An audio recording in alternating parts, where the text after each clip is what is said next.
Assalamualaikum warahmatullahi wabarakatuh.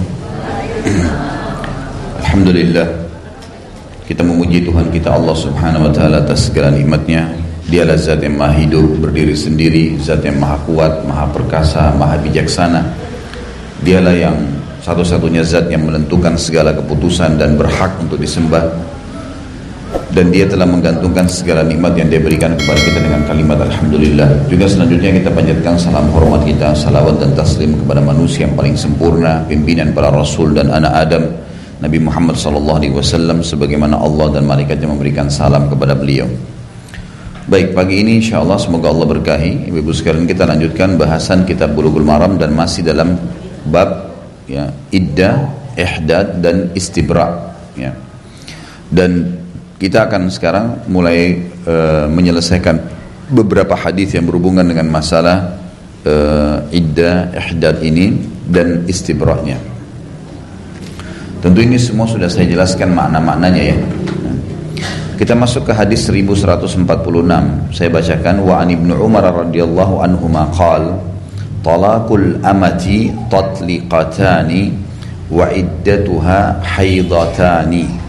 Rawahu Darul Qutni wa akhrajahu marfu'an wa da'afahu.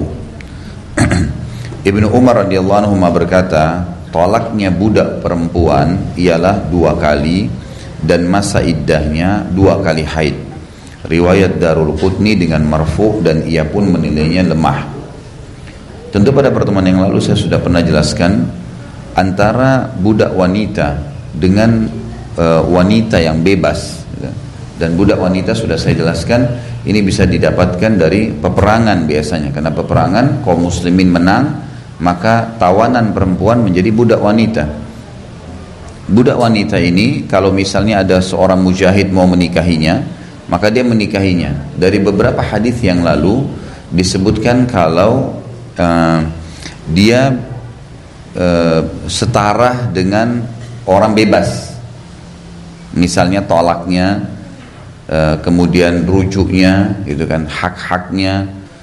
Tetapi dalam hadis yang kita pelajari pagi ini, cuman memang lemah, dijelaskan kalau iddahnya mereka lebih sedikit. Seperti misalnya kalau iddah wanita yang terceraikan oleh suaminya kan 3 kali masa haid. Nah ini 2 kali masa haid, gitu kan. Kemudian kalau wanita normal, bukan budak wanita, bukan dari peperangan, maka perceraiannya pun 3 kali. Kalau wanita normal 3 kali kan, 1 kali, 2 kali masih bisa kembali, yang ketiga tolak bayin. Kalau budak wanita enggak, 2 kali saja sudah selesai, udah enggak ada lagi istilahnya kembali. Jadi ini kecuali si budak tersebut menikah juga sama laki-laki lain.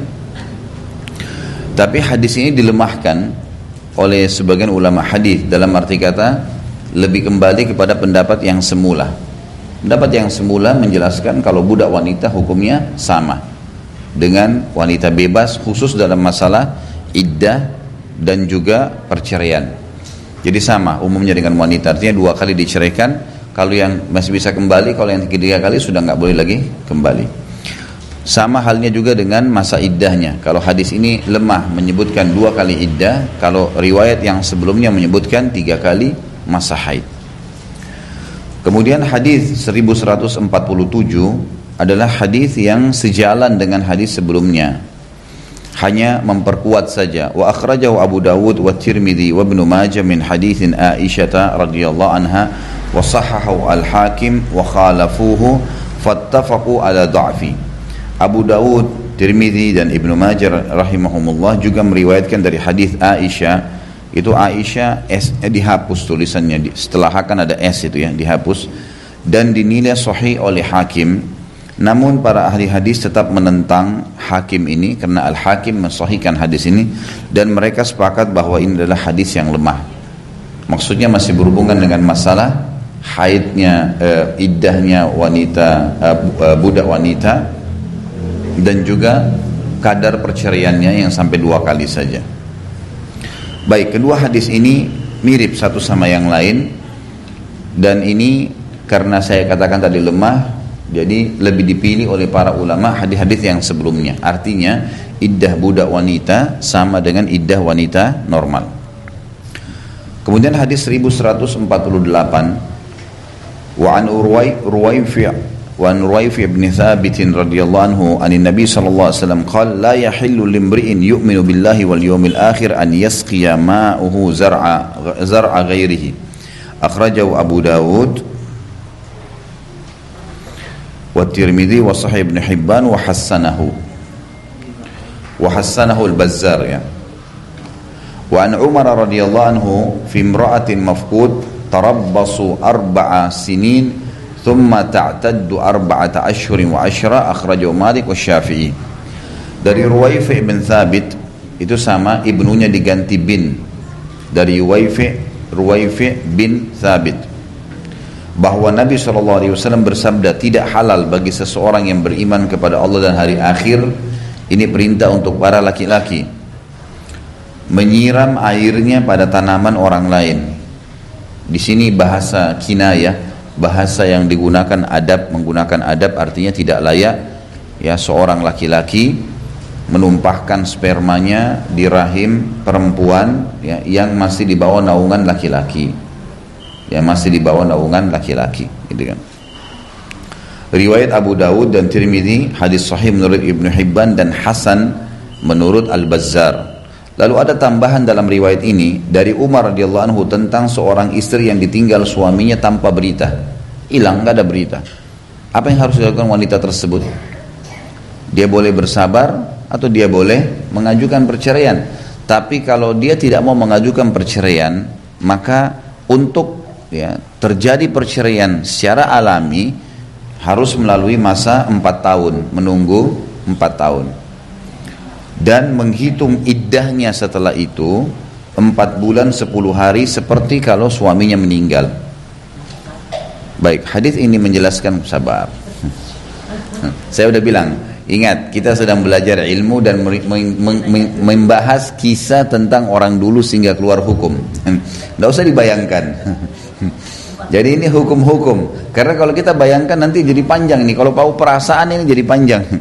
Ini masih ada banyak hal-hal yang nanti hati-hati nih, peka.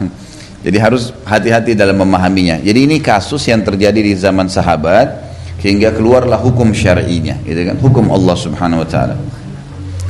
Saya jelaskan dulu hadis ini karena hadis ini berbeda dengan 2 hadis sebelumnya. 2 hadis sebelumnya hanya menyampaikan atau lanjutan daripada bahasan kita pekan lalu. Hadis ini memberikan pelajaran kepada kita. Yang pertama adalah tidak boleh, diharamkan seorang laki-laki menikahi wanita yang masih di bawah naungan laki-laki lain. Jadi kalau misalnya belum cerai, lalu ada orang sengaja berhubungan sama istrinya orang lain, lalu berzina, ini haram hukumnya, gitu kan. Selain zinanya haram, juga tidak boleh karena sperma si suaminya masih sering ditumpahkan ke rahim istrinya. Jadi tidak boleh 2 sperma dalam satu rahim, gitu kan. Karena kalaupun sampai hamil nggak jelas statusnya, anak ini punya siapa nih? Nggak mungkin, gitu kan. Sementara kita tahu secara medis pun sperma itu penentu anak, sementara sel telur kantongnya, gitu kan. Jadi memang yang paling berpengaruh masalah sperma ini tidak boleh sembarangan. Dan sudah saya jelaskan di awal bab nikah, ibu-ibu hati-hati kalau menerima seorang laki-laki atau buat anak-anaknya. Karena kalau sudah nikah, sedikit saja setetes sperma atau mungkin kurang dari itu jatuh di rahimnya ya, seorang wanita, maka kalau dia hamil sudah cukup menisbatkan si laki-laki itu selamanya jadi ayahnya, seburuk apapun dia. Makanya tidak boleh sembarangan nih, gitu kan. Ini menjaga anak perempuan ini luar biasa, lebih luar biasa daripada menjaga laki-laki, gitu kan. Nah ini memang sekali salah semua nih, gitu kan. Baik, jadi tidak boleh seperti ini. Termasuk di sini masuk dalam pemahaman ini tidak boleh menikahi wanita yang sedang hamil. Karena dasarnya sudah ada sperma laki-laki sebelumnya sampai dia melahirkan. Kalau dia sudah melahirkan, barulah kemudian dia boleh menikah. Ada pendapat kecil di ulama, pendapat sedikit sebagian ulama tentang masalah bolehnya kalau wanita hamil dinikahi oleh laki-laki yang menghamilinya. Karena pemilik sperma sama, gitu. Walaupun ini pendapat yang lemah. Pendapat yang lebih kuat, seluruh wanita hamil itu dibiarkan sampai melahirkan baru kemudian menikah. Saya akan bacakan footnote-nya untuk lebih jelas di sini. Dikatakan poin nomor 1, yakni tidak halal bagi seseorang menyetubui amat. Amat itu sebenarnya dia tidak terjemahkan. Ama itu budak wanita. Amatun dalam bahasa Arab. Yang dibelinya atau yang ditawannya ketika nyata-nyata dalam keadaan hamil. Apabila tidak nyata-nyata dalam keadaan hamil, ia wajib menunggunya sampai 1 kali haid. Jadi tidak boleh, kalaupun dia memiliki budak wanita, ya, untuk menikahinya, walaupun dia beli misalnya, kecuali sudah jelas-jelas wanita tersebut, kalau wanita itu jelas-jelas dalam kondisi hamil, sampai wanita itu melahirkan. Dan juga kalau nyata tidak hamil pun, dia harus menunggu 1 kali masa haid. Ini kalau dia membeli budak wanita. Ini sebuah pemahaman yang diambil dari hadis. Makanya ditulis itu footnote nomor 1 poin A. Poin B-nya, hadis ini diriwayatkan oleh Abdul Razzaq, Abu Ubaid, Al-Baihaqi, Ibnu Abi Syaibah, dan Ad-Darul Qutni. Al-Hafidh Ibnu Hajar juga berkata hadis ini diriwayatkan juga dari Uthman dan Ibnu Abbas. Sampai sini titik ya. Ini perlu dikasih baris bawah itu titik, kalau perlu dikasih tanda. Iya. Jadi maksudnya kalau tidak seperti itu, soalnya di sini tidak dikasih paragraf.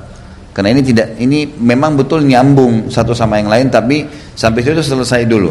Diriwayatkan dari Ali, ini baru. Diriwayatkan oleh Ali, ini baru ya. Diriwayatkan Ali, dan ia pernah ditanya tentang masalah wanita yang kehilangan suaminya. Ia mengatakan bahwa wanita seperti ini adalah wanita yang tertimpa musibah, maka hendaklah ia bersabar, ia tidak boleh menikah sebelum ia yakin bahwa suaminya telah meninggal. Al-Baihaqi berkata, fatwa ini masyhur dari Ali radhiyallahu anhu. Jadi kalau ada perempuan, suaminya pergi jihad kah, safar kah, kerja di luar negeri, tiba-tiba nggak ada berita, apa yang harus dilakukan? Tentu, ya. Jadi kan dia bisa menikah, tapi di sini ada syarat nih. Dia kan masih dalam status istri, masih status istri. Nah di sini dia yang paling didahulukan adalah dia bersabar, masih status suami, gitu kan, masih status suami istri, sampai dia dapat berita memang suaminya meninggal. Kalau dapat berita meninggal sudah selesai. Artinya kalau dia dapat berita meninggal berarti tinggal tunggu masa iddah 4 bulan 10 hari kemudian menikah. Walaupun makanya kita akan jelaskan nanti dalam hadis-hadis ini. Pada saat tidak ditemukan suaminya, khusus bagi perempuan yang kehilangan suami, di sini hadisnya tadi, ya, dia menunggu. Kalau dia mau menunggu ya, kalau dia mau tunggu suaminya, dia mau nunggu suaminya sampai 4 tahun. Dia ini batasnya, Dia nunggu 4 tahun. Mungkin suaminya kembali, mungkin tidak. Kalaupun sudah sampai 4 tahun, gitu kan, memang nggak ada berita. Dia menambah 4 bulan 10 hari masa iddah, dianggap seperti suaminya meninggal. Lalu kemudian dia boleh menikah. Tentu ada beberapa cara ya. Yang pertama dia bersabar tadi sampai 4 tahun terjadi. Setelah 4 tahun ini dia punya hak. Boleh dia terceraikan, artinya secara alami, kemudian akhirnya masa iddah tambah 4 bulan 10 hari, atau dia melanjutkan rumah tangganya. Dia mau nunggu sampai setahun, 2 tahun, itu hak dia. Gitu kan. Tapi dia mau nunggu sampai 10 tahun, itu adalah hak dia. Tapi 4 tahun ini adalah hukum syar'i yang ditentukan oleh Umar bin Khattab radhiyallahu anhu, masa perempuan kalau suaminya hilang, gitu kan. Suami tidak. Kalau 1 tahun enggak, kalau hukum syar'i enggak boleh. Kecuali dia ajukan di pengadilan lain. Jadi dia punya cara lain adalah dia datang ke hakim, saya udah enggak mau lanjutin rumah tangga saya sama suami saya karena enggak ada berita. Nah itu lain. Ini kita bicara kalau dia secara alami dia nggak mau cerai, nggak mau apa, tapi sudah sampai 4 tahun. Nah tiba 4 tahun suaminya hilang berita, dia punya pilihan. Dia mau lanjutkan rumah tangganya atau memang sudah dihitung perceraian terjadi. Kalau kurang dari 4 tahun dia mau cerai, ya dia ajukan di pengadilan. Dia ajukan, nanti hakimnya akan melihat bukti-buktinya, kemudian akan menjatuhkan cerai untuk dia. Di sini kita bicara adalah kalau dia menunggu. Sekarang ini masih ada kasus seperti itu ya. Seperti misalnya ada suaminya kerja di luar negeri, punya akad, itu kan. Kadang-kadang pernah ditemukan ternyata memang suaminya pada saat ke sana, kemudian ada masalah yang dihadapi di negara sana, di penjara, nggak ada HP, ditahan semuanya, hilang memang informasi. Bukan dia sengaja, hilang. Dan di penjara 4 tahun, 5 tahun, 7 tahun, ada yang 10 tahun, padahal cuma dianggap ini orang tinggal liar gitu. Karena juga ada ya, ada orang-orang kita kadang-kadang yang pergi ke luar negeri, kemudian dia ikut-ikutan sama orang, datang dengan turis, kemudian paspornya udah dibuang, udah kerja liar aja begitu. Yang ini kalau ketangkap bahaya kan, di penjara gitu. Kalau langsung dipulangin ke negaranya sih alhamdulillah, kalau enggak gimana gitu. Itu banyak, sering terjadi kasus begitu. Ada juga kasus terjadi suaminya memang pelaut, tinggal di lautan. Sekarang ini hari-hari sekarang sudah luar biasa, sinyal HP sudah luar biasa. Tapi beberapa tahun yang lalu, 10 tahun yang lalu misalnya, orang di lautan nggak ada, gimana caranya kontak? Dia 2 bulan mutar dari kota, dari negeri ke negeri, dari negeri itu. Saya punya kakek dulu menceritakan, jadi baru meninggal berapa tahun yang lalu. Dia cerita dulu dia lama di kapal, mungkin sampai 10 tahun kerja di kapal. Itu kalau dia sudah safar, nggak tiba ketemu istrinya kecuali 4 tahun. 3 tahun, memang gitu, mutar seluruh dunia dimutarin sampai kembali lagi ke Indonesia gitu. Nanti 3 tahun, iya, orang Sulawesi Selatan karena mereka di sana tinggal. Jadi begitu, pulang nanti sudah 4 tahun, 3 tahun. Kadang-kadang dia pulang, dia baru nikah, kemudian dia memang karena mau mencari rezeki ya, niatnya itu. Begitu mereka pergi, nanti mereka pulang 3 tahun, anaknya sudah besar. Saya tidak tahu kalau soal itu. Kalau sampai duitnya dikirim atau enggak. Allahu alam. Sudah. Ya. Kita lagi bicara kalau suaminya hilang, ini bicara masalah duitnya ada atau enggak.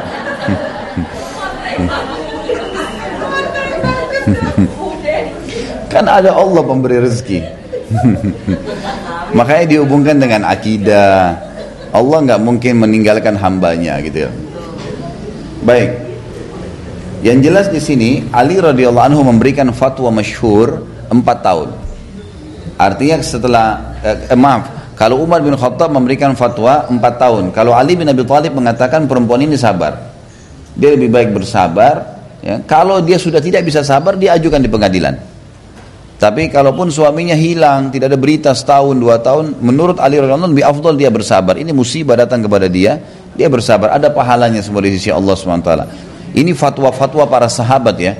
Bagaimana mereka menyampaikan itu. Ibnu Hajar menjelaskan dalam Fathul Bari, riwayatkan dari Abdul Razak, Sa'id bin Mansur dan Ibnu Abi Syaibah dengan sanad-sanad yang sahih dari Umar bahwa wanita seperti ini harus menunggu selama 4 tahun. Kebanyakan tabi'in sepakat bahwa harus memperlambat 1 hari untuk melaporkan kepada hakim bahwa ia harus menjalani masa iddah seperti iddahnya wanita yang ditinggal mati suaminya. Dan apabila suaminya yang pertama kemudian pulang, maka ia harus menentukan pilihannya antara meneruskan perkawinannya dan menerima mas kawin. Jadi kalau misal gini, ada wanita sudah sampai 4 tahun nih gitu. Begitu 4 tahun kan dia sudah bisa terjatuh cerai karena suaminya gak ada berita 4 tahun. Dan ditambah plus iddah 4 bulan 10 hari. Baik, datanglah seorang laki-laki melamar dia. Lalu dia terima lamarannya. Sebelum menikah ya, sebelum menikah. Masih sementara menerima lamarannya. Sebelum ada akad nikah baru dengan suami yang laki-laki yang akan datang melamar. Tiba-tiba suaminya balik. Di sini suaminya balik. Kasusnya seperti apa? Nah ini yang dibahas tadi di paragraf di footnote kita. Maka dia punya khiyar. Dia sini perempuan boleh dia menentukan dia kembali ke suaminya atau dia menerima lamaran laki-laki itu. Asal sudah 4 tahun. Tapi kalau di bawah 4 tahun suaminya balik nggak boleh. Dia kembali sama suami karena masih satu suami istri. Kecuali dalam satu keadaan. Emang dasarnya dia sudah ajukan ke hakim. Emang dia mau cerai. Seperti kalau orang masih sama-sama suami istri kemudian istri sudah nggak mau. Kan dia ajukan ke hakim, suaminya ada, hukumnya sama, dia boleh ajukan ke hakim. Ini kasus kalau memang dia mau cerai. Kita bicara ini kasuistik kalau tidak mau cerai. Maksimal hilangnya berapa lama boleh mengajukan ke hakim? Enggak, itu kalau hilang nggak ada masalah. Kalau dia sudah mau ajukan bebas. Iya, misal dia memang ini contoh saja. Kalau misalnya suaminya baru setahun tidak ada. Dia udah merasa dia butuh laki-laki, dia butuh suami, pendamping, dia khawatir suaminya nggak ada, lalu dia ajukan di hakim. Nah itu nanti hakim yang menentukan. Karena tentu dalam mengajukan hulu, ini kan hulu ya, mengajukan perceraian, menarik haknya suami, harus ada bukti-bukti. Benar nggak si suami mukul, si suami tidak kasih nafkah, si suami hilang tanpa berita, kan gitu. Harus ada informasi, harus ada kejelasan gitu. Bu, kameranya jangan ditutup. Ya, jadi di sini ya kita bicara kalau dia bersabar. Dia bersabar adalah sampai batas 4 tahun sudah punya pilihan. Dia udah bisa milih dia mau lanjut atau tidak, gitu kan. Kalau dia tidak mau lanjut, maka 4 tahun sudah dianggap masa layak untuk cerai secara syar'i. Tapi ditambah 4 bulan 10 hari gitu. Ditambah 4 bulan 10 hari masa iddahnya ya. Jadi hadis ini menjelaskan kepada kita tentang 3 hukum ya. Yang pertama tentang masalah tidak bolehnya laki-laki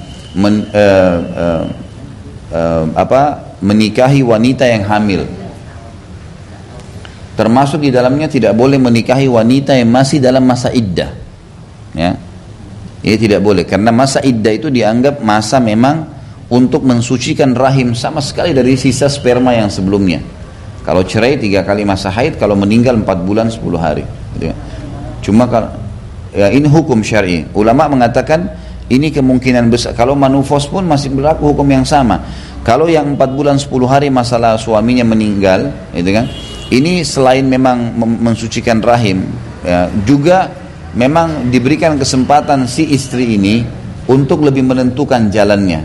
4 bulan 10 hari itu dianggap masa yang paling tepat dia berpikir saya perlu suami lagi atau enggak ya, gitu loh.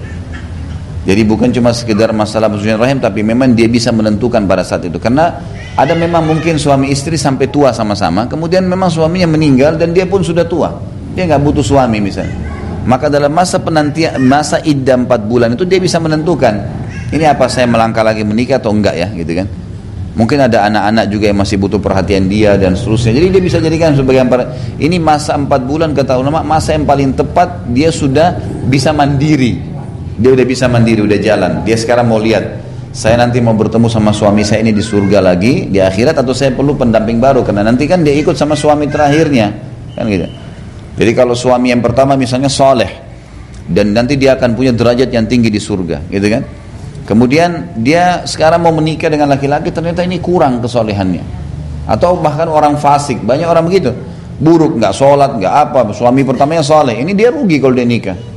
Ruginya karena dunia dia terganggu, akhirat juga dia kehilangan derajat yang tinggi. Kecuali memang suami yang kedua ini luar biasa, jauh lebih soleh daripada yang pertama. Misal memang dia hafal Quran, memang dia ahli ibadah, memang luar biasa. Nah ini lain, pertimbangannya seperti itu. Itulah kenapa banyak istri-istri para sahabat yang meninggal pun, yang meninggal suaminya di medan perang gitu kan, mereka menikah lagi karena mereka lihat yang melamar lebih soleh dari suaminya. Emang yang datang ini luar biasa, ini ketahuan, mereka tahu nih siapa yang lebih soleh. Mereka pun ini yang datang melamar tujuannya memang karena ingin ya, karena tahu si wanita-wanita ini baik, soleha, maka mereka pun datang melamar. Jadi memang ini harus ada hal-hal tertentu yang difahamin baik-baik supaya tidak ada kesalahpahaman. Tentu setiap ini hukum syar'i ya, ini panduan hidup. Kalau ada seseorang memang punya hajat, punya kebutuhan, punya gini, hukum syar'i juga menjelaskan. Dari kasus kalau di bawah 4 tahun dia sudah mau menikah, dia tinggal ajukan di pengadilan. Ini kasus kalau dia bersabar misalnya. Baik, ini yang pertama, tidak boleh menyiram sperma di atas sperma laki-laki lain. Di sini dibahasakan orang lain atau dalam riwayatnya dikatakan saudaranya muslim, gitu kan? Ini tidak dibolehkan. Kemudian juga termasuk dalam hukum di sini adalah tidak boleh secara umum tidak boleh menumpahkan sperma atas sperma, dan yang kedua tidak boleh menumpahkan sperma di atas wanita hamil. Jadi sperma itu masih cair atau sudah jadi bentuk janin, dua-duanya tidak boleh ditimpahkan. Gitu. Jadi misalnya ada orang masih suami istri, kemudian ribut, cekcok, lalu kemudian si perempuan ini hubungan sama laki-laki lain, lalu berhubungan badan. Ini berarti sperma cair, belum jadi janin. Artinya masih ada sperma si suami. Kemudian dia berhubungan. Nah ini maksud yang pertama, haram hukumnya. Kemudian yang kedua, tentu selain zina ada hukum haram yang lain ya di sini, haram lain, karena ini tidak boleh. Jadi hukum zinanya ada, hukum menumpahkan sperma atas sperma ini tidak boleh. Iya, dosanya double. Kemudian yang kedua tidak boleh, kalau sudah pun sperma jadi janin, sudah hamil, tetap juga nggak boleh. Ini hukum yang lain. Artinya wanita hamil dianjurkan untuk sampai melahirkan baru menikah. Saya bilang tadi ada pendapat yang lemah, gitu kan, mengatakan masih boleh walaupun untuk menikah kalau yang menikahinya yang menghamilinya, karena dia pemilik sperma, gitu kan, bukan sperma baru. Karena meletakkan sperma baru ini dilarang, tidak boleh. Kemudian hukum yang ketiga adalah hukum wanita yang ditinggal hilang suaminya. Seperti mana kita jelaskan tadi. Dia dianjurkan kalau fatwa Ali radhiyallahu anhu disuruh sabar. Ini musibah datang kepada dia, dia sabar lewatin dunia sebentar meninggal, udah, gitu kan? Allah sebentar lagi uji dia. Dan dia bersangka baik, mungkin suaminya memang ada masalah. Kecuali datang berita jelas ya, meninggal. Makanya kalau meninggal sudah langsung masuk masa iddah 4 bulan 10 hari. Ya. Ini ibu-ibu yang datang jangan masuk ke tengah-tengah ya. Di sebelah kanan aja bu. Ya, kalau datang telat di sebelah kanan atau sebelah kiri. Itu sudah ditutup pintunya tuh. Masih dipotong kameranya.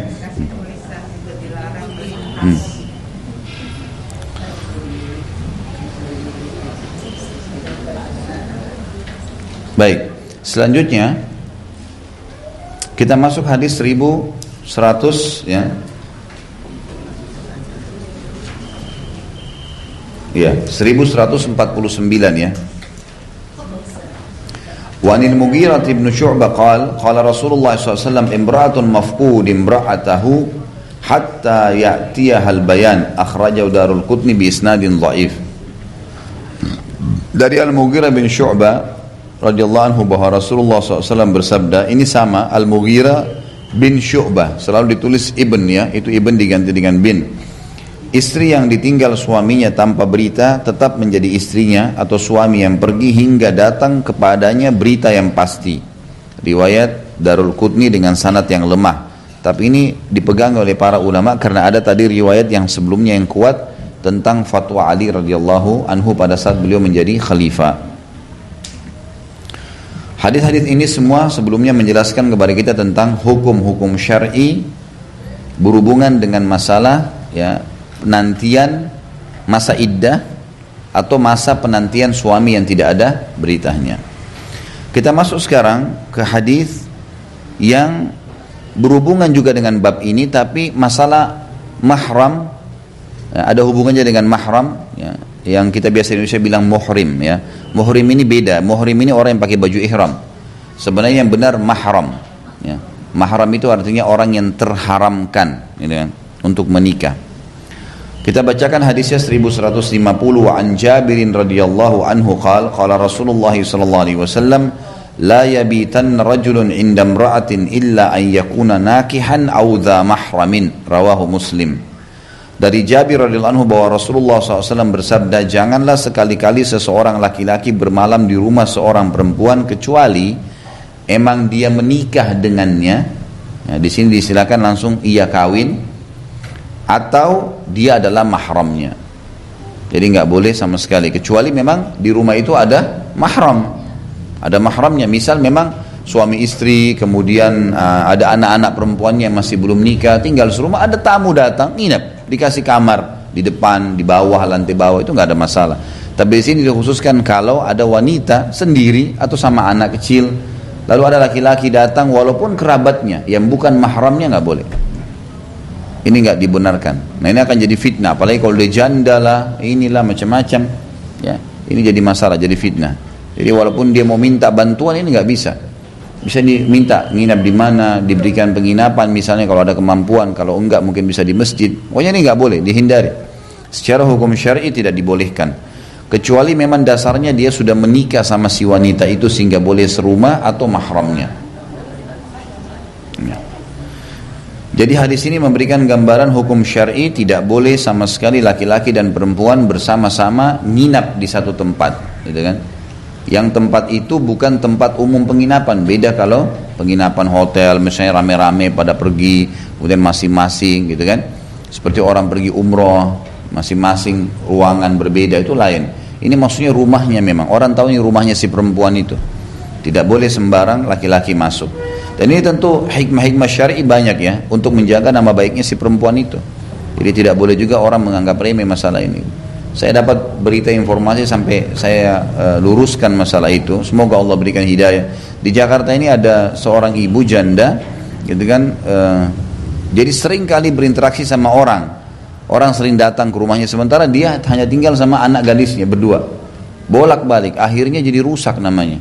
Padahal sebenarnya mereka tidak buat apa-apa. Tapi ada orang yang nyampaikan hajat, laki-laki bolak-balik datang, ngantar surat tanah, ngantar ini, ngantar itu. Jadi fitnah akhirnya. Ya, ini tidak menginap ya, datang saya sudah jadi fitnah. Bagaimana kalau nginap nih? Orang udah bilang tuh, kena masuk di ruang tamu, gitu kan? Pintu terbuka sedikit, orang bisa macam-macam pikirannya. Manusia, subhanallah, digoda oleh syaitan merusak nama. Maka ibu-ibu harus hati-hati dengan masalah-masalah seperti ini untuk menjaga maslahat, ya, nama baik. Karena sangat peka. Fitnah itu kalau sudah terjadi susah dibendung, Hati-hati sekali. Sama Bu, sama. Jadi kalau yang diambil di sini hukum perempuan, karena perempuan itu kan lebih sensitif, lebih peka. Begitu juga sama berlaku pada laki-laki. Laki-laki datang perempuan yang bukan mahramnya, apalagi kalau sampai nginap sama. Kecuali ada mahram lain. Ada tamu datang dari luar kota sama adiknya, sama saudaranya, sama ayahnya. Nginap, rumah tidak luas, tidak ada tempat untuk nginap, silahkan, sekampung misalnya. Tapi memang bukan berduaan ya, ini memang ada, makanya hadis kan jelas. Kecuali dia menikah atau memang bersama mahram. Baik si tamu bersama mahram atau tuan rumah yang bersama mahram. Baik, kemudian hadis yang lain masih berhubungan dengan mahram ini, 1151. Wa Ibnu Abbas radhiyallahu anhuma anin Nabi sallallahu alaihi wasallam qala la yakhluwanna rajulun bimra'atin illa ma'adhi mahramin, akhrajul Bukhari. Dari Ibnu Abbas radhiyallahu anhu bahwasanya Nabi SAW bersabda, janganlah sekali-kali seorang laki-laki menyepi, ya, berduaan bersama seorang perempuan kecuali bersama mahramnya. Kecuali memang ada mahram, ya, sehingga bisa. Dan yang butuh mahram adalah wanita. Yang butuh mahram adalah wanita, maka dia harus ditemani dengan mahramnya. Dan di sini diistilahkan mahram, ya, yang tepatnya adalah yang sudah balik. Yang sudah balik. Jadi kalau misalnya ada seorang wanita bawa anaknya kecil 2 tahun, 3 tahun, dianggap itu mahramnya kena laki-laki, ini nggak bisa. Memang sudah balik laki-laki itu. Yang penting sudah balik. Ya tergantung. Biasanya tergantung wilayah, lokasi. Kalau ada wilayah tertentu tuh laki-laki cepat balik. Ada umur 10 tahun, 11 tahun sudah balik. Tergantung juga makanan yang dikonsumsi. Yang itu biasanya begitu. Kalau wilayah Timur Tengah biasanya lebih cepat mereka balik karena cuaca, udara panas, makanan. Balik biasa perubahan suara. Kalau anak laki-laki perubahan suara, rongga suaranya berubah. Jadi sudah kelihatan ada suara kedewasaan, tumbuhnya kumis, gitu kan, berubahnya postur tubuh. Anak-anak balik itu berbeda. Sudah tidak ada kekanak-kanakan dia, kelihatan. Jadi kadang-kadang cara jalannya pun berbeda. Dia sudah mengubah. Dia sudah mulai lebih malu. Biasanya itu lebih cenderung keluar kumis ya. Laki-laki itu biasanya kelihatan ada keluar kumis gitu. Jadi seperti itu gambarannya. Tapi umumnya rongga suara gitu kan. Lebih baik lagi kalau memang anak itu terbuka sama orang tuanya, maka dia bahasakan. Biasanya kan melalui mimpi gitu kan. Ya, melalui mimpi. Tapi tidak semua ya, tidak semuanya. Yang jelas itu tumbuhnya bulu-bulu di badan itu banyak sekali faktornya, kumis, di kemaluan, ya ini semuanya akan ada tanda-tanda itu. Tapi yang paling mudah dikenali rongga suara berubah. Pasti berubah suaranya. Jadi kayak suara lebih dewasa udah. Yang tadinya dia anak-anak, pasti ibunya tahu benar tuh bagaimana suara anaknya pada saat anak-anak dan bagaimana saat dia berubah gitu. Baik, jadi hadis ini menjelaskan kepada kita tidak bolehnya laki-laki dan perempuan berduaan, ya, kecuali ada mahram. Dan yang butuh mahram siapa? Perempuan. Laki-laki nggak butuh mahram, perempuan yang butuh mahram, gitu kan? Perempuan di sini harus ada mahramnya karena mahram ini sebenarnya pelindung dia, gitu kan? Dan mahram di sini ulama mengatakan yang sudah balik. Anak-anak nggak berlaku di sini, nggak berlaku. Jadi mahram berlaku bagi anak-anak yang balik, yang memang bisa melindungi, gitu kan? Bisa melindungi. Karena kalau anak kecil orang bisa merekayasa keadaan nih. Dia pergi sama pacarnya bawa anaknya kecil 3 tahun. Dikasih susu tidur anaknya, gitu kan. Nah iya. Ini kan bisa saja direkayasa, atau diajak di tempat mainan. Tapi kalau sudah balik lain tuh. Kalau ibu-ibu bawa anaknya sudah balik, pasti dia kontrol ibunya, dijaga sama dia. Ibunya duduk, pasti dia duduk situ juga. Dia nggak mau. Suruh pergi main nggak mau. Oh, anak balik lain, pasti nggak mungkin. Kalau anak-anak kecil bisa saja dia taruh di tempat mainan ini segala itu pasti. Jadi memang mahram tujuannya untuk supaya terjaga dari kemaksiatan. Di rumahnya, misalnya di rumahnya janda punya anak udah dewasa, laki atau perempuan, dia datang pamannya samping, jadi kan bukan mahram juga. Itu boleh nggak tuh nginep?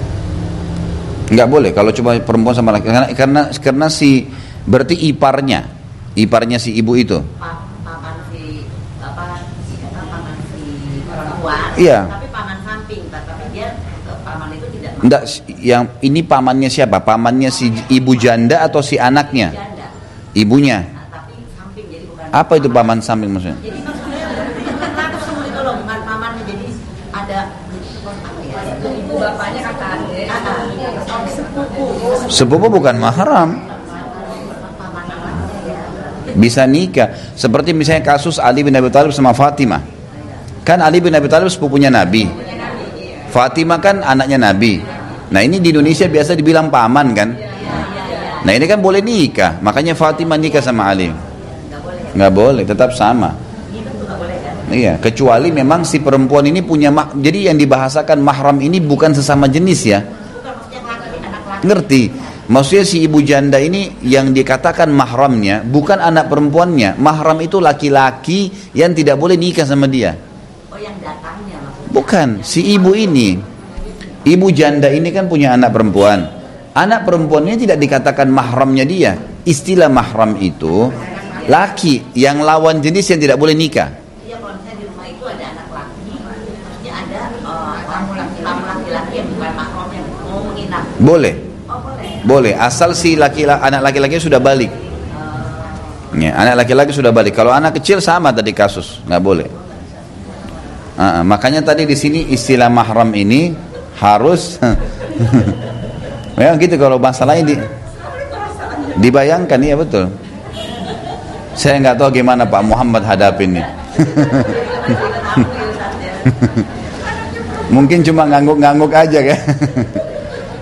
Baiklah, intinya nggak boleh. Dan mahram ini ulama menekankan adalah yang balik, gitu kan, dan lawan jenis, laki-laki, gitu kan. Jadi kalau seorang ibu tinggal serumah dengan anak perempuannya bukan mahram, karena memang dia sesama jenis. Mahram itu istilah lawan jenis yang tidak boleh nikah, gitu kan, yang tidak boleh nikah. Berarti adiknya, saudaranya ya, kakaknya, pamannya, iya gitulah ya, yang mahram yang memang lawan jenis yang tidak boleh menikah gitu. Ya jadi tidak boleh ya. Enggak, kalau ada suami segala nggak ada masalah ya. Iya, sebagai memang dibahasakan baik-baik. Jadi gini, kita usahakan ibu-ibu sekalian tunggangin segala keadaan kita dengan dakwah ya. Seperti misal gini, ibu lagi dagang nih. Saya semalam ditanya di dalam taklim, Ustaz, saya lagi dagang, lalu ada orang datang beli barang saya tapi dari uang judi, apa saya terima atau enggak, gitu kan?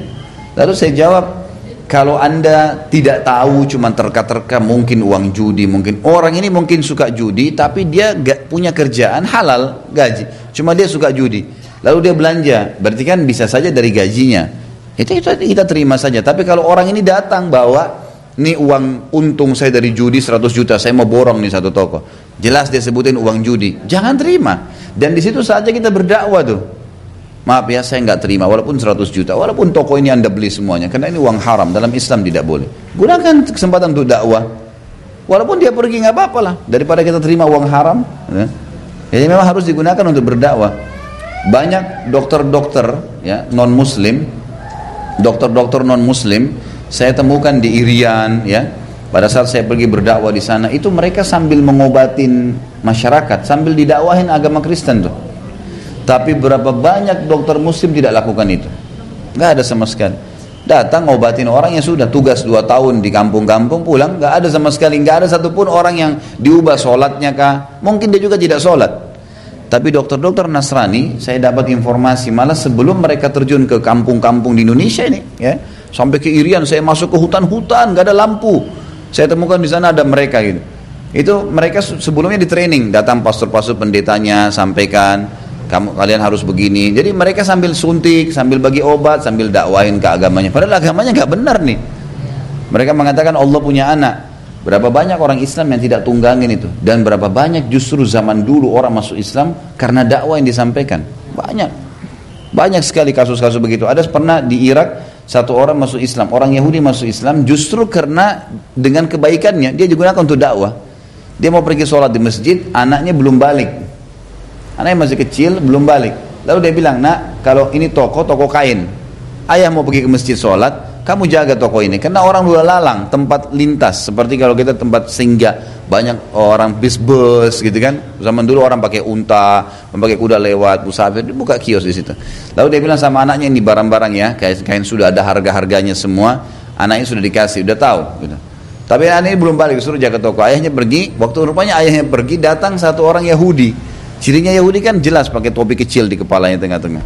Datang, terus si anak ini sering dengar dari orang tuanya orang Yahudi itu bagaimana, benci dengan Islam dan seterusnya. Dia juga benci sama orang Yahudi ini.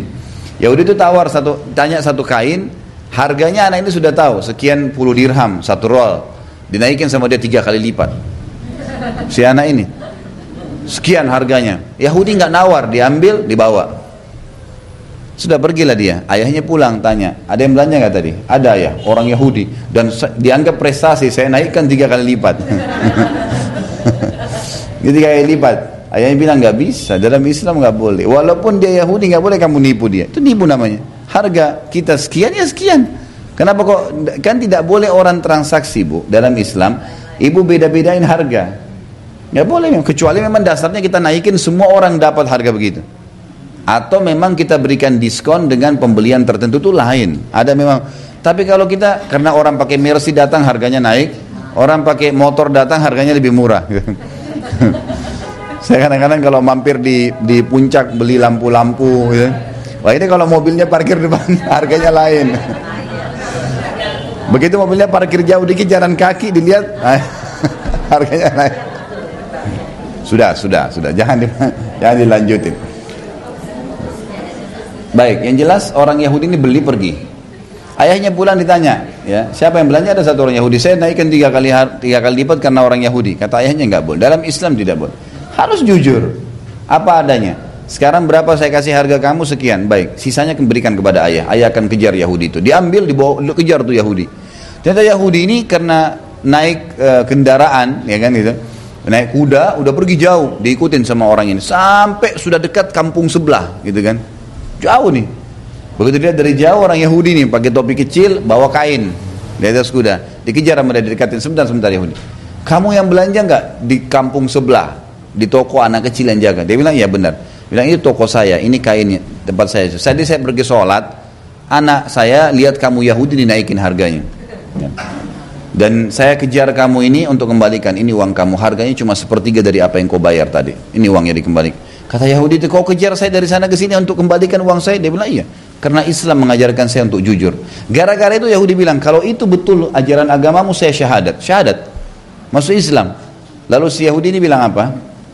Perlu kamu tahu, orang-orang Yahudi itu selalu jeli, tidak mudah untuk ditipu. Saya tahu jenis kain ini sekarang justru harganya sudah berlipat-lipat di pasar. Bukan cuma 3 kali lipat, memang jauh lebih mahal. Cuman kamu mungkin tidak ikutin perkembangan pasar. Ini kain termasuk kain yang bagus dan sudah mahal sekarang. Cuma mungkin sudah lama di tokonya gitu kan. Dia nggak tahu. Maka harganya sudah naik. Makanya saya tahu waktu itu harga sekian, saya tetap beli karena saya tahu saya untung. Tapi karena kejujuranmu saya masuk ke agamamu, masuk Islam. Jadi tunggangi untuk berdakwah. Tunggangi untuk berdakwah gitu kan. Ada orang salah, kesempatan kita menasehatinya. Jangan diam begitu saja gitu. Jadi kalau misalnya ada contoh kasus tadi masalah kita. Kalau ada keluarga bukan mahram datang, ibu sendirian di rumah, tidak ada masalah. Maaf ya, bukan saya tidak mau terima tamu, tapi memang dalam Islam tidak boleh. Dakwahin, memang begitu. Jadi orang tahu kenapa kita melakukannya kan. Saya sudah pernah bilang, ada satu kaidah hidup ibu-ibu harus pegangi. Kalau kita berbuat satu perbuatan baik, ditanya kenapa ibu lakukan, ibu harus menjawab. Kalau kita melakukan satu perbuatan salah, ditanya kenapa, kita juga harus tahu, sampaikan. Harus ada argumentasi yang kita sampaikan supaya orang tahu kenapa kita lakukan. Contoh saya pulang dari masjid, ada tetangga saya tanya, dari mana? Saya bilang dari masjid. Tidak usah khawatir riya. Riya kan tinggal kita kontrol. Orang nanya, kalau kita diam malah dia jadi sangka buruk nanti. Jawab, kenapa kita lakukan? Kenapa ibu ke Masjid Istiqomah? Oh, ada taklim di sana. Saya ikut pengajian. Ada penjelasan. Oh, berarti orang sudah tahu ini ke pengajian nih, gitu kan? Oh enggak, saya ada urusan, pergi. Orang nanti jadi tanda tanya tuh. Manusia bisa digoda syaitan. Jelaskan apa adanya, karena kita berbuat baik. Kalau kita berbuat salah, misal gelas ini saya jatuhin, tidak sengaja jatuh pecah. Saya salah. Yang saya lakukan adalah minta maaf. Tapi saya jelaskan kenapa. Saya bilang, tadi saya nggak sengaja jalan, kesentuh, jatuh. Jadi orang tahu kenapa dia terjadi. Jangan cuma minta maaf, nggak cukup.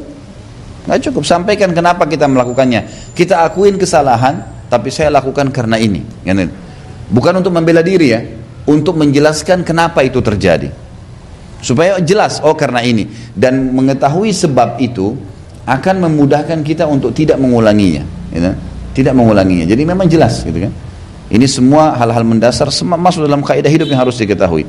Intinya adalah saya ingin titik beratkan, kalau ada sesuatu yang salah menurut ajaran agama, kita harus berani untuk menyampaikan, dan ini menjadi lahan dakwah.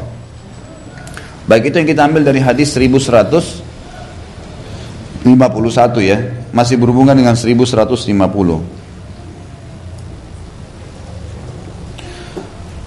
Kemudian hadis 1152, kita akan bahas beberapa hadis ke depan, dan ini juga sebagai penutup dalam bab kita ya, dalam bab iddah dan istibra ini. Ini beberapa hadis ke depan dari 1, 2, 3, 4, ada 4. Ini sebenarnya bukan cuma 4 ya. Di hadis terakhir itu 1155, 56, 57, ini ada 3 hadis digabungin jadi 1. Jadi beberapa hadis ini berbicara tentang hukum ya, wanita, budak wanita, dan ini hukum syar'i. Sebelum saya baca hadis-hadisnya, ibu-ibu jangan fahami dengan perasaan nih, hukum syar'i. Ini kasus terjadi zaman dulu, dan ini hukum syar'i, hukum Allah Subhanahu wa taala. Saya akan ceritakan, karena nanti ada kisah di sini, kisah perselingkuhan, ada anak yang haram kemudian diperebutkan oleh orang yang merasa punya hak di situ, dan seterusnya, gitu kan? Sepakat dulu ya. Sepakat dulu nih. Karena ini menghadapi ibu-ibu bukan seperti bapak-bapak. Bapak-bapak tinggal polos, saya sampein, semua diterima. Enggak memang diterima. Oh iya begitu hukum Allah udah. Kalau ibu-ibu enggak, pasti dibayangin. Bab cerai bayangin cerai, bab nikah bayangin nikah. Bab nafkah bayangin suaminya kasih nafkah berapa, ini jadi panjang. Jadi saya dari awal kasih tamengnya nih, hati-hati. Apalagi kita sedang membahas hadis Nabi ini 1400 tahun yang lalu. Lebih lagi gitu kan. Jadi harus hati-hati. Jadi jangan salah faham. Kita mulai masuk kepada hadis 1152. Sudah mulai ada lampu kuning. Hati-hati. Wa Nabi Sa'id radhiyallahu anhu, anna Nabiy sallallahu alaihi wasallam qala fi sabaya Autas, la tuta hamilun hatta tada wala ghairu dhati hamlin hatta tahid al-haidha, akhrajahu Abu Dawud wa sahahu al-Hakim. Dari Abu Sa'id radhiyallahu anhu bahwa Nabi SAW bersabda tentang tawanan wanita Autas.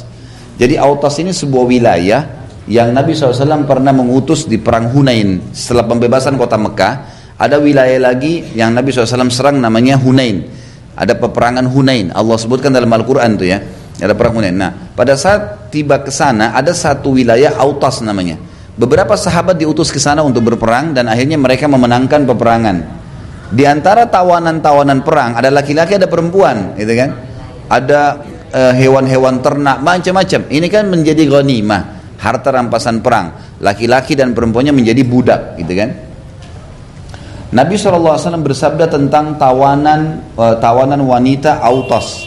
Tidak boleh bercampur. Dari para sahabat dilarang bercampur, bergaul dengan wanita-wanita yang sedang hamil hingga ia melahirkan. Kalau ada wanita pun di situ, nggak boleh bergaul sampai melahirkan. Dan wanita yang tidak hamil hingga datang masa haidnya sekali. Riwayat Abu Dawud, hadis sahih menurut Hakim. Ya. Baik. Hadis 1153, sebelum saya baca nanti footnote-nya menjelaskan kisah ini, sama walahu syahid an Ibnu Abbas radhiyallahu anhu fi Darul Qutni. Hadis yang serupa punya saksi yang menguatkannya selain hadis tadi sahih, juga ada dalam Darul Qutni melalui Ibnu Abbas radhiyallahu anhuma. Saya bacakan footnote-nya nomor 1. Hadis ini diriwayatkan oleh Muslim, Imam Muslim dalam redaksi, sesungguhnya Rasulullah SAW dalam perang Hunain mengirim prajurit ke Autas, wilayah Autas tadi, di sekitar Hunain ya. Maka mereka berjumpa dengan musuh-musuh lalu mereka memeranginya dan menang. Sehingga mereka mendapatkan sejumlah tawanan. Maka beberapa orang dari sahabat merasa kesulitan untuk menyetubui mereka, tawanan wanita, karena masih ada suaminya orang musyrik, gitu kan? Orang musyrik. Sementara ini dari tawanan perang. Kan kalau tawanan perang itu berarti dia boleh membebaskannya, dia menikahinya. Padahal ada suaminya orang kafir. Karena kalau tawanan perang hampir sama hukumnya dengan wanita kalau masuk Islam suaminya kafir. Sama ya hukumnya. Jadi hampir sama hukumnya di sini. Dia berarti secara otomatis terceraikan.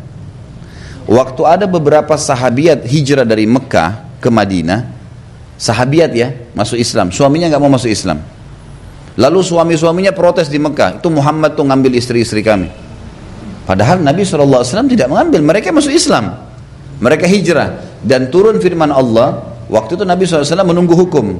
Ini kembalikan ke suaminya dalam kondisi muslimah atau dibiarkan di Madinah nih. Turun firman Allah SWT, mereka tidak halal. Hai Muhammad, jangan kau kembalikan lagi mereka ke suami-suami mereka yang kafir. Karena mereka ini sudah mukminah, tidak halal untuk laki-laki itu. Mereka pun tidaklah halal untuk ini. Lalu ada sahabat-sahabat yang mau menikahi mereka nih. Gimana caranya? Mereka membayar maharnya. Jadi yang pernah suaminya kasih, suaminya di Mekah itu yang kafir pernah kasih apa? Misalnya kebun kurma. Ya udah, si laki-laki yang mau nikahin bayar tuh mahar. Kembalikan tuh maharnya si suami pertama. Kembalikan, maka ini ada masa iddah ya. Di masa iddah seperti cerai tiga kali masa haid, kemudian dinikahin. Kemudian dinikahin, gitu kan? Nah, ini berlaku sama halnya dengan masalah budak rampasan perang, gitu kan? Sekarang pasukan muslimin masuk ke wilayah kafir, menang. Kan kalau melalui ada dua cara ya. Kalau kita masuk ke medan perang, kemudian kita menang dengan perdamaian. Misal mereka damai nih, nggak usah deh kita perang, damai. Baik, nanti negosiasi. Misal penghasilan wilayah ini setengahnya untuk muslimin, setengahnya buat mereka. Selama setahun misalnya, selama 10 tahun misalnya. Itu kan, itu namanya jizyah, upeti yang mereka bayar. Tapi kalau masuk dengan kekuatan setelah ditawarkan Islam tidak mau, setelah ditawarkan upeti nggak mau, mereka berperang. Kalau menang kaum muslimin seluruhnya menjadi ya harta ghanimah, harta ghanimah, harta mereka menjadi harta muslimin, laki-laki dan perempuannya menjadi budak di muslimin. Dan pernah saya jelaskan waktu kita bahas masalah budak ini, yang pertama budak ini memang dianjurkan untuk dididik, dimasukkan Islam, diajarkan agama, gitu kan, itu prestasi. Ya, yang dikejar. Yang kedua, mereka bisa menjadi tebusan terhadap pelanggaran-pelanggaran yang kita lakukan. Seperti misal orang berhubungan di siang hari Ramadan suami istri, kan gitu. Apa tebusannya? Kafarahnya bebasin budak. Kalau nggak bisa berpuasa 2 bulan berturut-turut. Kalau nggak bisa baru memberikan makan 60 orang miskin. Orang sumpah demi Allah begini, tapi ternyata dia dusta atau dia salah. Kafarahnya bebasin budak, memberikan makan, berpuasa 3 hari berturut-turut, atau memberikan makan dan pakaian 10 orang miskin, gitu kan. Jadi ada pembebasan budak nih di sini. Berarti mereka boleh digunakan untuk kafarah ya. Yang ketiga, mereka juga bisa membebaskan diri dengan cara mukatabah namanya. Yang hadis Nabi SAW mengatakan 3 orang yang pasti Allah kasih rezeki, nggak mungkin tidak. Yang pertama, orang yang pergi jihad di jalan Allah. Walaupun dia berangkat dengan baju di badan, itu Allah pasti jamin makanannya, minumannya, segala. Yang kedua adalah mukatab. Mukatab ini budak yang datang kepada tuannya bilang, Tuan saya mau bebas. Gimana caranya? Kata tuannya, kamu bayar saya 10 juta. Atau kamu bayar saya 100 juta. Si budak negosiasi, baiklah, bisa nggak saya bayar per bulan 1 juta? 10 bulan berarti saya lunas nih. Ya, misalnya 10 juta, 1 juta 1 bulan berarti 10 bulan lunas. Kata tuannya baiklah, sepakat. Ini namanya mukatib. Nah, kalau budak yang seperti ini mau bebasin diri, Allah pasti akan berikan rezeki. Dan tuannya disuruh untuk menerima. Kita nggak boleh menolak mukatabah, gitu kan? Dianjurkan untuk mau bebas, bebasin. Kemudian juga boleh diperjualbelikan. Boleh misalnya saya jual, ini budak saya jual, ini jual, negosiasi. Dijual, makanya ada di zaman Nabi SAW ada pasar budak, diperjualbelikan, gitu kan. Jadi ada hukum-hukum syar'i yang berhubungan dengan mereka, hukum-hukum syar'i yang berhubungan dengan mereka. Nah sekarang kalau misalnya pasukan muslimin masuk di sebuah wilayah, menang, ada budak laki-laki, ada budak perempuan, gitu kan. Kalau budak perempuan ini ada seorang mujahid yang mau menikah sama dia, sementara dia masih ada suami, dia pun masih kafir, si perempuan ini pun kafir, tapi mereka harta rampasan perang. Bagaimana hukumnya? Nah ini yang sedang kita bahas. Hukum syar'inya adalah si perempuan itu kalau sudah jadi harta rampasan, maka sudah terputus hubungan sama suaminya yang kafir ya, yang kafir, walaupun dia masih dalam keadaan kafir, karena ini sudah masuk dalam hukum ghanimah, harta rampasan perang. Ini hukum syar'i, gitu kan? Maka dia pun ya, para sahabat ada yang ingin menikah sama wanita rampasan perang nih, tapi masih ada suami mereka yang musyrik. Ini gimana nih? Kita dengarkan di sini. Dikatakan waktu Nabi SAW ngirim pasukan ke Autas, maka mereka berjumpa dengan musuh, lalu mereka memeranginya dan menang. Muslimin menang, sehingga mereka mendapatkan sumber tawanan. Titik di sini. Kemudian lanjutannya, maka beberapa orang dari sahabat merasa kesulitan untuk menyetubui perempuan mau menikah sama wanita tadi, karena adanya suami-suami mereka yang masih dalam keadaan musyrik, masih ada status suaminya nih, tapi dua-duanya kafir. Gimana nih? Lalu mereka menunggu hukum. Maka Allah menurunkan firman-Nya dalam ini surah An-Nisa ayat 24 ya. A'udzubillahi minasyaitonir wal muhsanatu minan nisa'i illa ma malakat aymanukum. Dan diharamkan juga mengawini wanita yang bersuami. Masih ada suaminya haram, nggak boleh. Kan gitu.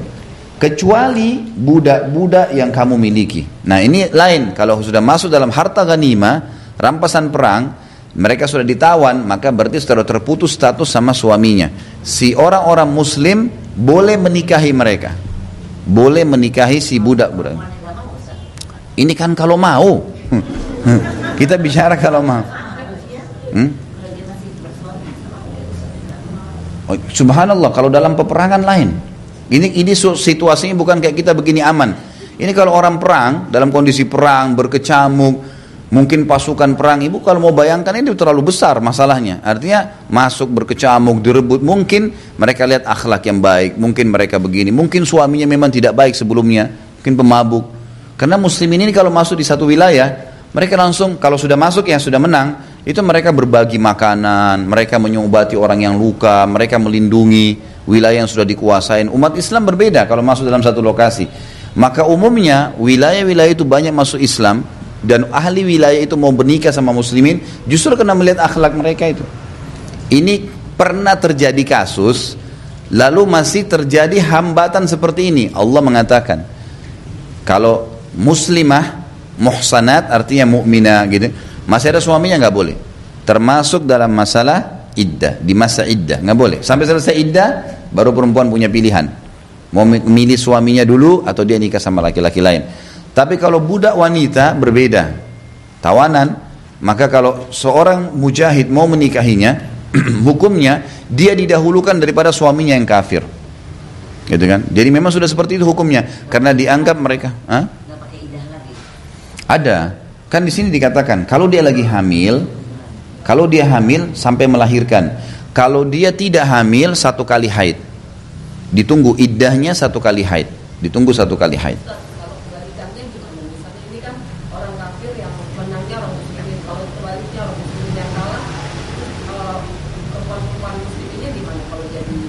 Ya semestinya tidak boleh, semestinya tidak boleh. Tapi kan kalau mereka ditawan, ya itu cobaan dari Allah SWT. Makanya di dalam pasukan itu tidak dibawa.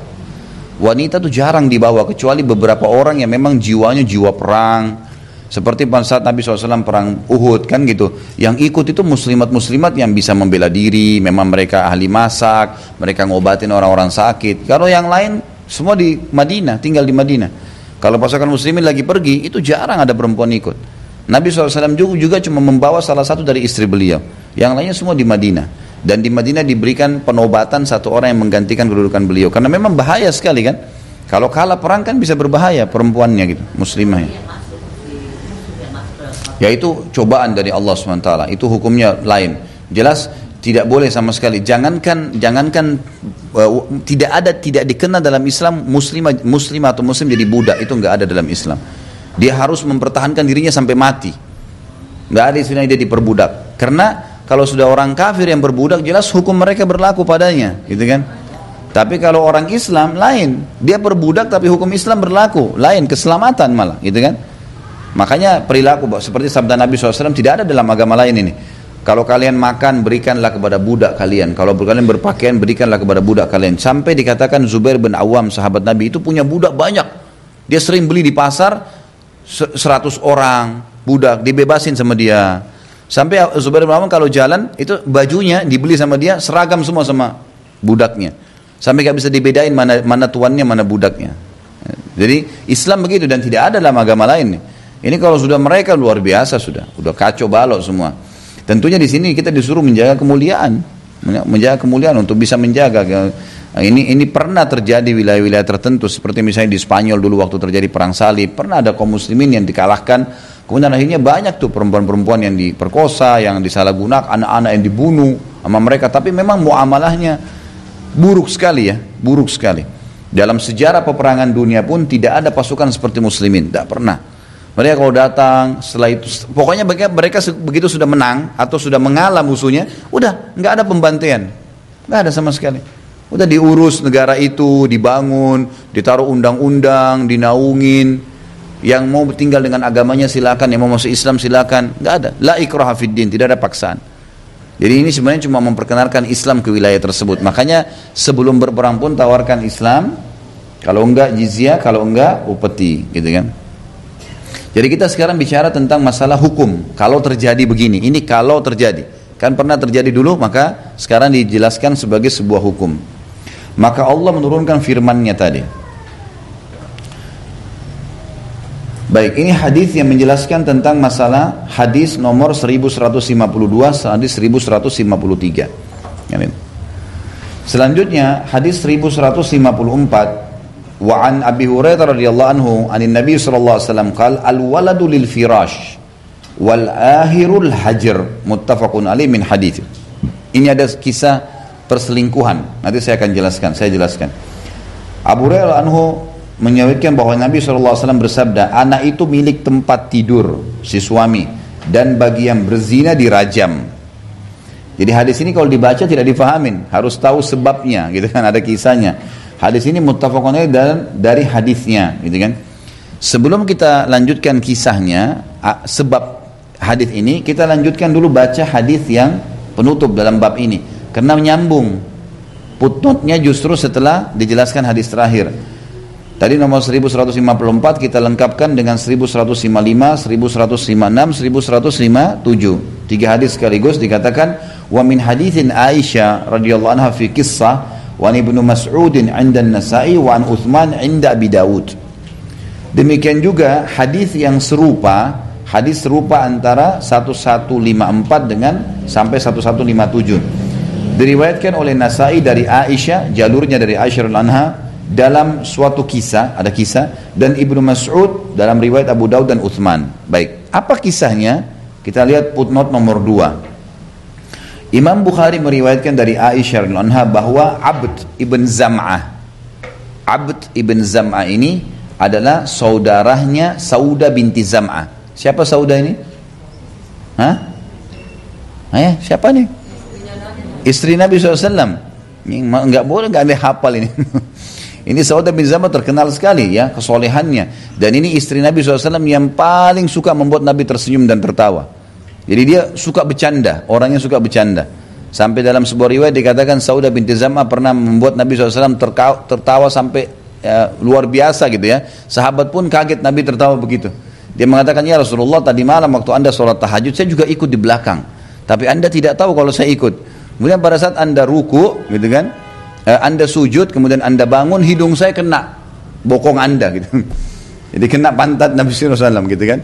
Lalu hidung saya pegang, takut keluar darah, kena sakitnya. Lalu Nabi SAW ketawa luar biasa dengar ceritanya dia gitu.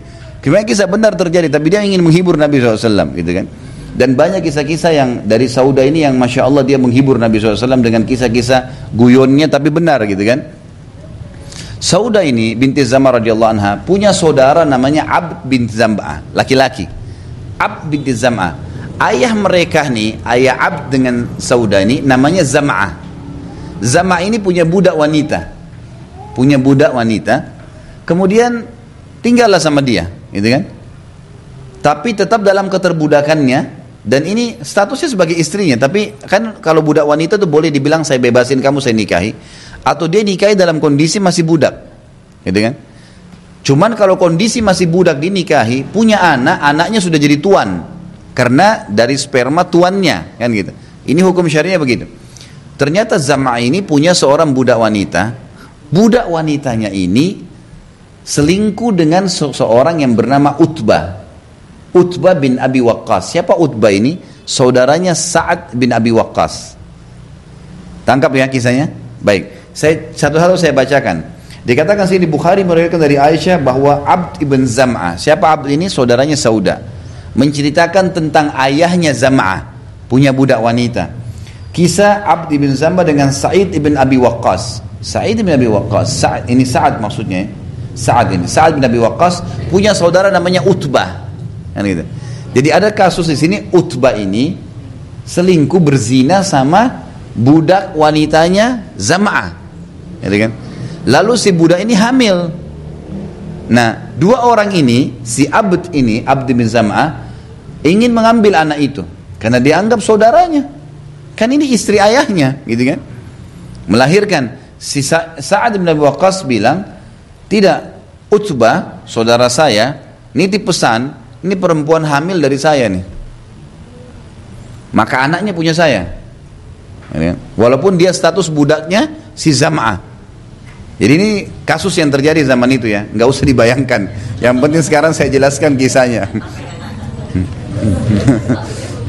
Baik. Kemudian dikatakan di sini, keduanya bertengkar. Maksudnya ini terjemahnya sebenarnya mereka berselisih faham, lebih tepat ya. Di buku kita kan bertengkar kurang tepat. Mereka berselisih faham dan menghadap kepada Rasulullah SAW tentang anak hambanya Zam'ah.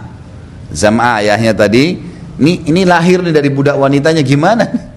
Ini anaknya siapa nih? Si Abd mengatakan ini saudara saya. Ini dari ayah saya kok, gimana? Si Sa'ad mengatakan enggak, ini Utbah kakak saya, dititip pesan kalau ini anaknya. Dan kalau melahirkan disuruh ambil anak ini. Kebetulan anak ini waktu lahir diberikan nama Abdurrahman. Baik. Di sini dikatakan Ibnu Zam'ah berkata, Abd ibn Zam'ah, ia adalah saudaraku dan anak hamba bapakku. Ini saudaraku ini. Ya. Maka Nabi SAW melihat adanya keserupaan yang jelas antara Utbah bin Abi Waqqas. Ternyata setelah ditelusurin kisahnya, si Utbah ini selingkuh sama, karena memang jelas si perempuan ini statusnya budak wanitanya si Zam'ah nih. Kok bisa Utbah ngaku itu anaknya? Ditelusurin kisah, ternyata memang terjadi perselingkuhan gitu kan, ada perzinahan terjadi. Waktu terjadi perzinahan ini, hamil si perempuan. Secara bersamaan memang dia masih status budak wanitanya Zam'ah, artinya masih berhubungan badan mereka. Ini juga perempuan, hamil lah si perempuan. Utbah ini dalam beberapa athar yang dikatakan kebetulan tidak punya anak, pengen sekali punya anak. Makanya waktu perempuan itu hamil, dia tuduh ini anak saya. Nabi SAW lihat waktu anak itu lahir memang mirip sekali sama Utbah. Emang anak ini mirip Utbah. Sebagian riwayat mengatakan Utbah ini kulitnya agak gelap, ya. Anak ini lahir begitu, sementara si Zam'ah kulitnya putih, gitu kan? Dan wajahnya kelihatan ini kayaknya memang ini ayahnya si Utbah, tapi dari hasil zina, Maka Nabi SAW berkata, ia milikmu, wahai Abd ibn Zam'ah, ini punya kamu nih.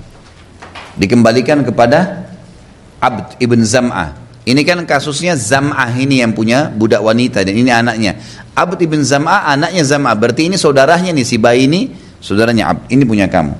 Anak adalah milik orang yang menggaulinya, yang punya hak sah. Siapa yang punya hak sah? Dia misalnya suami nih, ya, si Zam'ah ini. Dia satu suami misalnya, gitu kan? Dia menggauli si perempuan, istrinya hamil. Ada laki-laki lain selingkuh sama si perempuan ini, lalu juga waktu yang bersamaan tidak diketahui siapa yang pemilik sperma, lalu hamil si perempuan bersamaan nih. Maka di sini sabda Nabi SAW yang mengatakan, yang sah, ya, yang punya anak, yang memang punya hukum sah secara syar'i. Dia pemiliknya.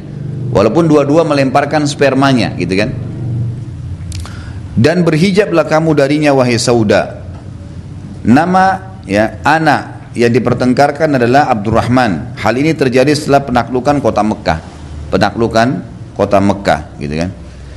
Hadis ini memberikan pelajaran kepada kita tentang masalah hukum syar'i yang selalu dijadikan kaidah oleh para ulama, al-waladu lil firash. Status anak selalu kembali kepada orang yang memiliki hukum sah, si ayah. Mau dia gila, mau dia bodoh, sperma dia dan dia sah, selesai, dia ayahnya. Walaupun perempuan ini nanti selingkuh, ini segala, pokoknya nggak ada ceritanya, itu haram semua. Kecuali memang dia cerai, selesai masa iddah, jelas suci rahimnya nggak ada, nikah sama laki-laki lain, terus hamil, nah ini sudah nggak ada lagi hubungannya sama yang pertama. Ya, kalau zina tetap tidak ada penisbatan kepada pemilik sperma, kan sudah kita jelaskan hukumnya. Anak zina nggak ada penisbatan walaupun dia pemilik spermanya. Walaupun dia nikahi perempuan yang hamil tadi, tetap tidak ada penisbatan ke namanya. Kalau dia perempuan tidak ada kewalihan, tidak ada pernikahan, gitu ya, tidak ada wali pernikahan, gitu kan. Tapi yang ini difahami di sini dan dikatakan wal akhirul hajr. Dan orang yang berzina, yang selingkuh harus dirajam, harus dihukum tuh. Karena ini hukumnya dia berzina, nggak boleh. Dan itu haram hukumnya. Jadi hadis ini menjelaskan kepada kita tentang ada sebuah hukum syar'i yang penting untuk difahamin, bahwasanya anak itu ternisbatkan kepada ayah yang sahnya, Baik, ini bahasan kita insyaallah, dan mungkin pertemuan yang akan datang kita akan bahas bab penyusuan. Ini akan bab khusus, ya, insyaallah di Januari, di pekan pertama kita akan mulai masuk di sini. Dan sekarang kalau ada yang mau bertanya masalah iddah, ya, masalah bahasan-bahasan kita yang sebelumnya dalam bab itu, silahkan. Ada yang punya pertanyaan? Gak ada? Oh, ada. Ada lagi yang punya pertanyaan? Kalau ada yang tidak mau disebutin langsung bisa tulis, silahkan, bebas saja. Jika suami memberi nafkah dengan baik dan kebutuhan rumah tangga terpenuhi, namun dia tidak sholat 5 waktu karena malas dan sudah dinasihatin tidak mau mendengar, apa sebaiknya dilakukan seorang istri? Minta cerai atau bersabar? Ini sebenarnya kalau ditanya bolehkah istri minta cerai dari suami yang tidak sholat, hukumnya boleh. Itu salah satu variabel yang membolehkan wanita dan tidak kena laknat. Karena kan ada hadis, ya, wanita yang minta cerai dari suaminya tanpa udzur maka dilaknat, kan gitu, diangkat berkah hidupnya. Masuk dalam udzur adalah tidak sholat 5 waktu, tidak menjalankan kewajiban, tidak puasa Ramadan, tidak haji sementara dia mampu. Ini semua terbuka pintu. Atau melakukan dosa-dosa besar seperti syirik, berzina, gitu kan. Ini semua dosa-dosa besar, maka masuk dalam variabel boleh dia untuk minta cerai. Ini kalau kita bicara masalah hukum boleh atau tidaknya. Tapi kalau, ya, ini kan tadi dibilang apakah dia sebagai cerai atau tidak, ini terbuka. Dia sudah boleh minta cerai, sudah boleh diajukan cerai. Dan insya Allah kalau memang betul apa yang diceritakan, betul-betul memang dia sudah nasihatin, dia sudah ingatkan, tapi tidak mau juga, maka insya Allah Allah akan berikan ganti yang lebih baik. Itu sudah pasti, dan cukup banyak kejadian seperti itu. Tapi kalau dia mau bersabar juga boleh, tidak masalah. Dia bersabar, artinya gini, kita harus lihat nih kasus, apakah si suami ini membangkang hukum sholat. Misal gini, dia bilang, gak ada sholat tuh, gak ada, pokoknya saya gak mau sholat dan tidak ada sholat. Ini sudah tidak boleh bertahan, mustahil, gak boleh, ini kufur.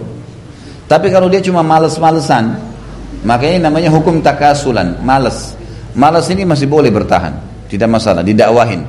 Karena mungkin di waktu-waktu tertentu dia mau sholat, misal ada kesempatan sholat dia sholat, kalau tidak ya tidak sholat. Tentu ini bukan laki-laki ideal, ya, untuk dipertahankan karena meninggalkan hal yang wajib dalam agama. Ini nggak boleh toleransi sebenarnya, walaupun orangnya kaya raya, tetapi dia boleh bersabar, dia boleh mendakwahinya.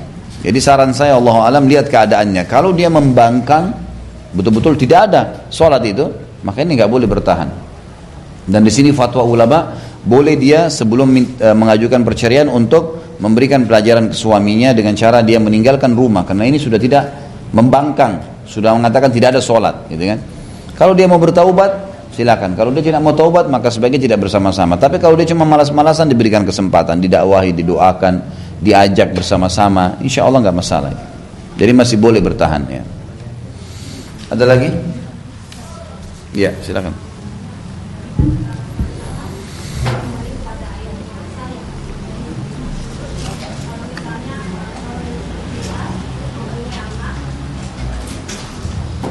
Kalau misalnya seorang ibu berzina atau punya anak, dan kemudian kalau dia tidak dinisbatkan kepada ayah biologisnya, tetapi dengan ayah dari ibunya, kemudian ayah itu tidak mengetahui kalau ayah biologis itu orang lain. Sebentar, diulangi lagi Bu. Saya masih belum tangkap betul kisahnya. Seorang perempuan berzina, terus mempunyai anak dari laki-laki yang menzinainya. Baik, terus sekarang nikah, punya suami. Oh, dia status istrinya orang, kemudian dia berzina, dia hamil dari selingkuhannya. Baik.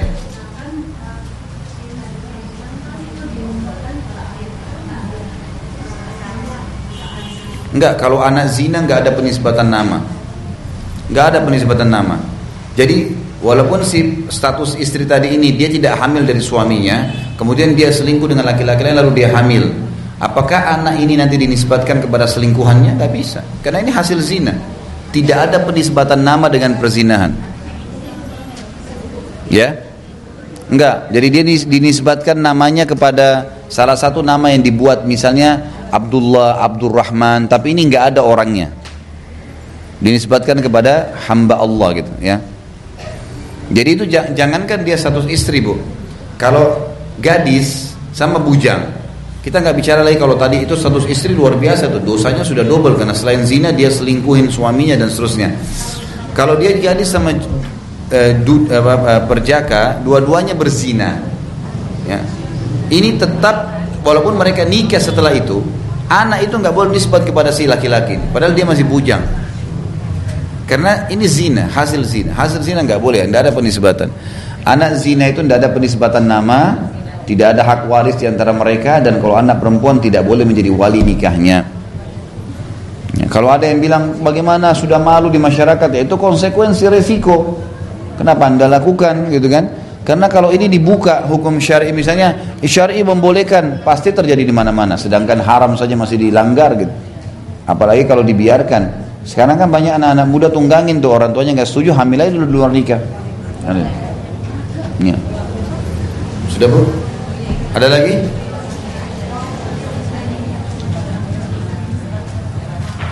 Tetap nggak boleh. Tetap nggak boleh. Walaupun misalnya si laki-laki yang menghamili dia, yang menikahi, tetap anak nggak dinisbatkan ke dia. Karena masalahnya adalah ini anak zina, bukan masalah sekarang mereka satu suami istri. Hukum syar'i memang begitu. Sama aja. Karena pada saat sperma pertama yang membubuhi sel telur itu dari zina. Makanya kan dari awal kita jelaskan di bab nikah, jangan sampai melangkahi pernikahan untuk berhubungan badan. Menikah dan menikah itu mudah, gitu kan, bukan sesuatu yang sulit. Dan sudah banyak kita berikan cara-cara yang mudah untuk menikah. Masalah kasus mempermudahnya, meringankan biaya dan seterusnya itu kan banyak ya yang harus kita pahamin itu.